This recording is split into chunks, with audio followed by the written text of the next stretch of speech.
Damos por hecho el proceso de respiración como si fuera un reflejo y rara vez pensamos en él. No estamos absorbiendo oxígeno, emanando dióxido de carbono y mucho menos nos acordamos de la importancia de las plantas en este proceso.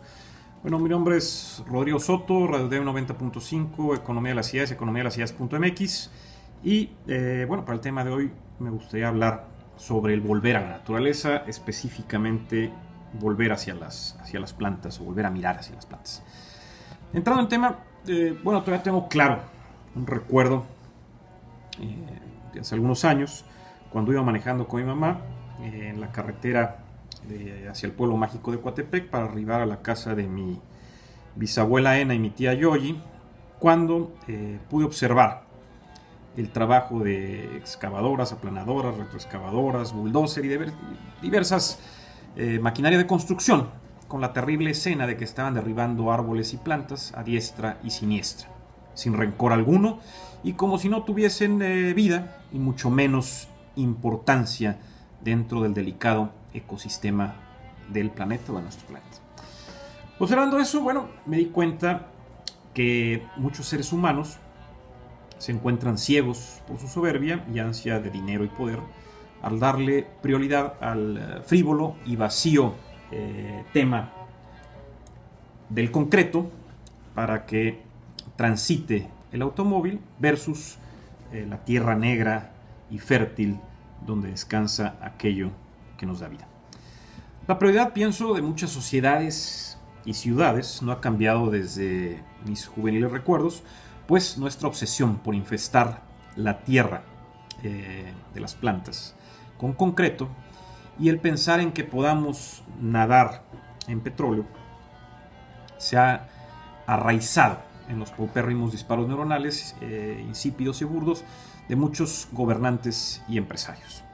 Para cualquier duda al respecto, bueno, solo debemos analizar el diseño de muchas ciudades, como dijimos, donde la prioridad se centra sobre el automóvil y no sobre el ciudadano o peatón. Ligado a esto también no es de sorprendernos, considero, que tanto las autoridades políticas y muchos de los empresarios solo les interesa el beneficio económico, obviamente a corto plazo,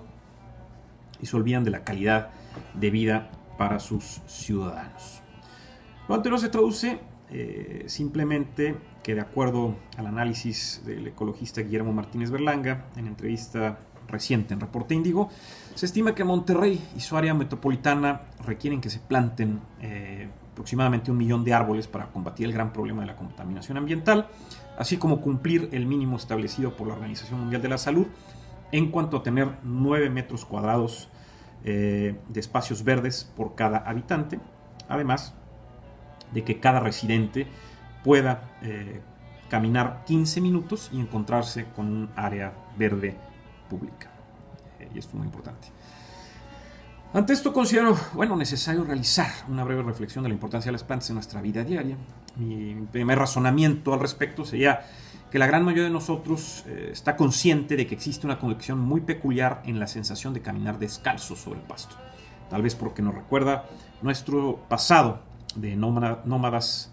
cazadores, recolectores, para posteriormente convertirnos en sedentarios agricultores. De igual forma, nos causa placer y relajación el adentrarnos en un bosque y recorrerlo, deambulando entre los troncos de los árboles, caminando sobre el suelo lleno de vida bacteriana y seguramente repleto de osos de agua o tardígrados que son casi indestructibles y que no podemos ver a simple vista. Nuestro encuentro con la naturaleza resulta hipnótico, nos proporciona tranquilidad del ajetreado movimiento de las ciudades y por ende nos ayuda a eliminar parte del estrés que traemos al estar inmersos en la jungla de asfalto de la civilización humana, y probablemente esa sea la causa del por qué le tengo tanto respeto y cariño a las plantas, pero especialmente a los árboles. El dominio de los árboles, de las plantas, de las zonas verdes del reino plantae, que destacan del gris frívolo del concreto de las ciudades, es motivo de alegría, y recordar que estos seres vivos son la razón principal por la que existe vida en nuestro planeta, pues son el factor primario para que exista oxígeno que respiramos y por ende fueron los primeros organismos que colonizaron la Tierra y que seguramente la tomarán de vuelta cuando los seres humanos dejemos de existir.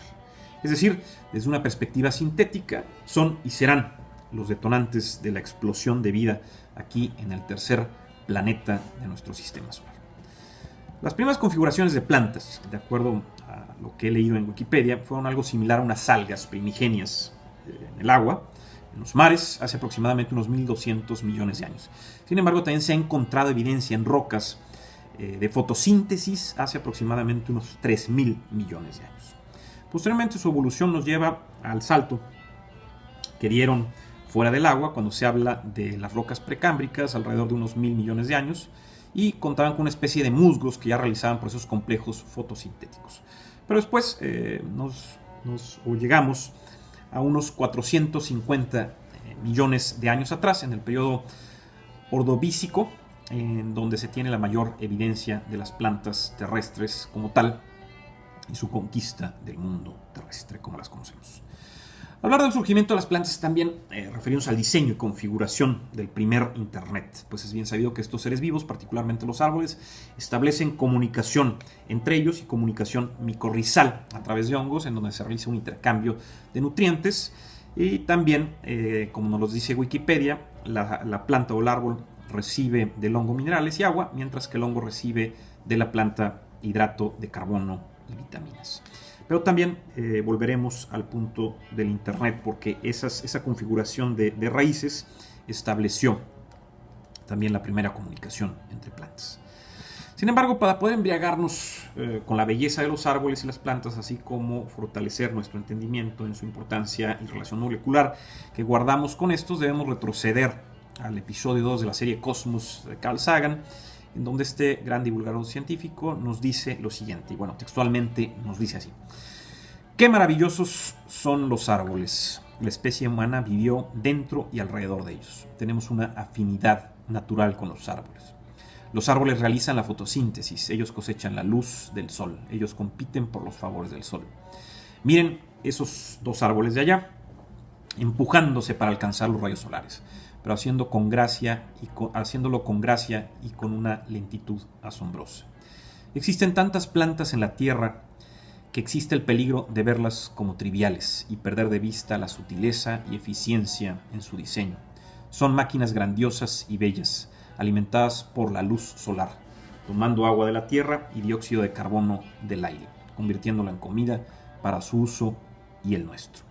Y bueno, aquí cerramos las comillas y interrumpimos lo que nos dice Carl Sagan para remarcar en su descripción de plantas y árboles como máquinas. Él refiere a ellas como máquinas, similar a lo que hemos dicho en relación al magnífico diseño arquitectónico e ingenieril de la naturaleza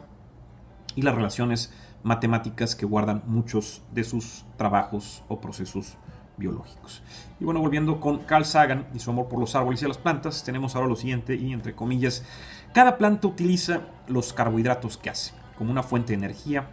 y poder realizar entonces sus cosas de plantas. Y nosotros los animales somos al final parásitos de las plantas, nos robamos esos carbohidratos para hacer nuestras cosas de animales. Al comernos las plantas y sus frutos, combinamos los carbohidratos con oxígeno, que es el resultado de respirar, que hemos disuelto en nuestra sangre, o que llevamos el oxígeno también a nuestra sangre. De esa reacción química extraemos la energía que nos hace movernos, en el proceso en el que exhalamos dióxido de carbono hacia la atmósfera para que sea usado por las plantas para hacer más carbohidratos. Qué maravilloso arreglo cooperativo. Animales y plantas utilizando los gases de desecho y todo el ciclo alimentado por luz solar abundante. Pero existiría dióxido de carbono en el aire, a pesar de que no hubiera animales. Nosotros necesitamos a las plantas mucho más de lo que ellas nos necesitan a nosotros. Y aquí cerramos la parte de Carl Sagan, pero remarcamos interesantemente el final de la necesidad que tenemos nosotros muy superior a las plantas de lo que ellas a nosotros. Bueno, así como nosotros, volviendo a lo del Internet, lo que dijimos, como desarrollamos el World Wide Web, el Internet, para absorber, procesar y transmitir mejor toda la información que tenemos como seres humanos, las primeras plantas se encargaron no solo de contribuir, valga la redundancia, con la terraformación de este planeta, sino también en desarrollar los primeros algoritmos del código de la vida en una estructura de comunicación bajo la tierra por medio de sus raíces y enlaces micorrizales para obtener alimentos y nutrientes, así como para la información y energía que procesan por medio de sus hojas, que sentarían las bases para muchos organismos multicelulares que servían de cimiento para su posterior crecimiento. El tejido natural que observamos en los bosques, en las montañas, en las selvas, en los pastizales, hasta en el césped de nuestra casa o parque, obedecen al absorber, procesar y transmitir información de estos maravillosos seres vivos. Es decir, en palabras de César Hidalgo dentro de su libro Why Information Grows, los árboles son computadoras con la modalidad o con la diferencia de que no son alimentados por energía eléctrica de la toma de corriente, sino, como nos dice Carl Sagan, y lo sabemos desde el kinder, o desde que empezamos a hacer uso de nuestra razón como científicos innatos, se nutren de la luz solar y se encuentran haciéndolo con constantes cálculos matemáticos y de geometría fractal biológica para determinar la cantidad de hojas y ramas que deben enarbolar, ligadas a una programación lineal entre el agua y nutrientes de la Tierra que tiene a su disposición. Los rayos solares también que puede captar y su resiliencia, planta que le permite permanecer atrapada en un lugar físico, atrapada entre comillas, pero sobreponiéndose a la presión evolutiva diaria y a los cambios climáticos tradicionales y aquellos ocasionados por el hombre.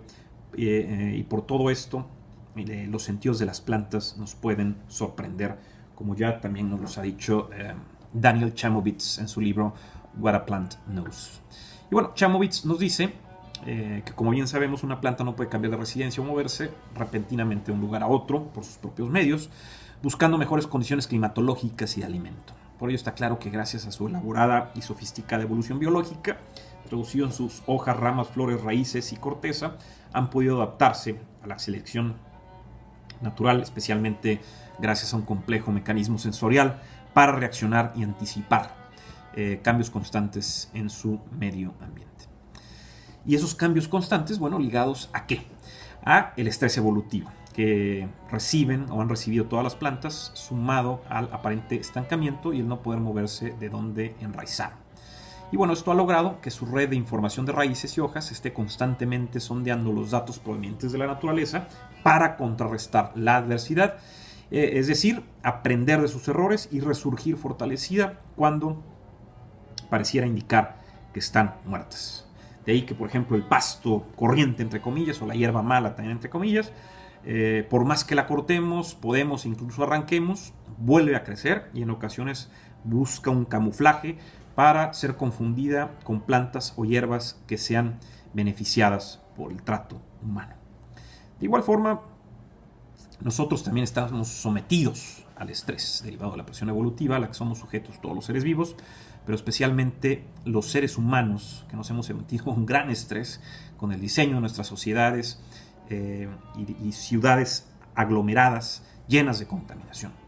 Pero bueno, también tenemos que entender que el estrés tiene diversas acepciones, como lo podemos constatar en Wikipedia, pues en términos biológicos es la respuesta que tenemos a un estresor, como es el caso del medio ambiente. Y el resurgir nos hace mutar, nos hace fortalecernos y aquello que no nos mata nos hace más fuerte, parafraseando al gran Nietzsche. Al final, tenemos que comprender que una dosis adecuada de estrés es lo que detona la vida y es el camino para crear nuevas mutaciones de organismos con características más adaptadas a ese nuevo ambiente que nos estresa, para que con resiliencia nos sobrepongamos a ello. La vida entonces es una delicada composición de orden y caos, de decaimiento celular, de oxidación, de lucha o de movernos hacia la entropía, y todo esto pienso yo que lo han entendido muy bien las plantas. Por último, es necesario recordar, como nos lo dijo también el gran Carl Sagan, cuando abrazando un roble en su episodio de Cosmos, dice que tanto ese árbol como él están hechos de lo mismo. Incluso si nos movemos atrás en la línea evolutiva de ambas especies, entonces sin lugar a dudas encontraremos que tanto humanos como árboles tienen un antepasado en común, o tenemos un antepasado en común. Y bueno, también recordar las sabias palabras de Sagan cuando nos dice que nosotros necesitamos mucho más de las plantas de lo que ellas necesitan de nosotros. Entonces ahí está el mensaje para voltear y volver a ver las plantas, respetarlas y tratar de empezar a sembrar árboles y plantas para combatir la contaminación y para procurar más nuestro planeta. Muchas gracias, Rodrigo Soto, Radio 90.5, y como siempre los invitamos a visitar el sitio economiadelasias.mx. Nos vemos en la siguiente.